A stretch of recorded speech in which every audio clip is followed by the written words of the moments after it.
They say, we want to take you on a Blackhawk helicopter. I'm like, yes. No. You have to understand who I am, the life I've lived. I'm the guy that when I go to Six Flags, I can't ride half of their shit. Now, Blackhawk helicopter is about yay high, all right?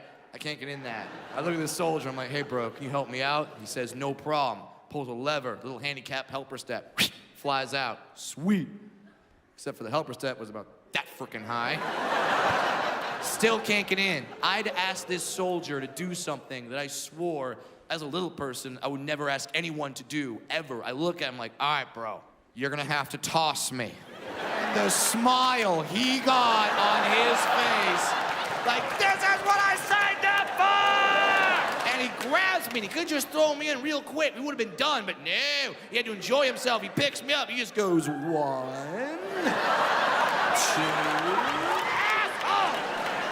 But before we start flying, pilot turns around. Pilot has a little speech for us. And this is the speech that I hear right before I take my first helicopter flight in Afghanistan.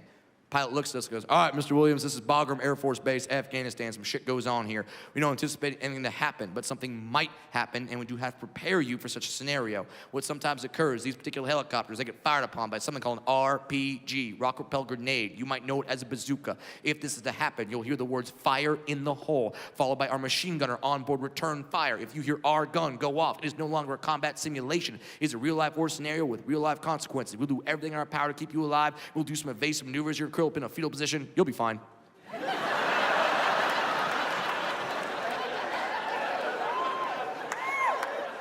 I stopped listening after you said bazooka. Now I'm scared. Now I'm terrified. But I can't show fear.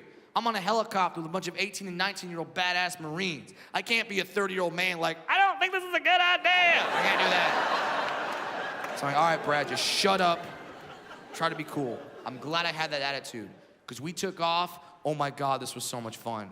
We start flying over the base. Soldiers are describing the base to me, the function of the buildings. I'm cracking jokes. They're laughing. We're having a great time. Then we flew outside of the base. And you want to know what happens? When a Blackhawk helicopter flies outside of the base, you have to test fire the machine gun to make sure it works. They didn't tell me that. No. They told me, hear the gun go off, kiss your ass goodbye. That's what I heard. So we get outside the base, out of nowhere, you just hear, fire in the hole!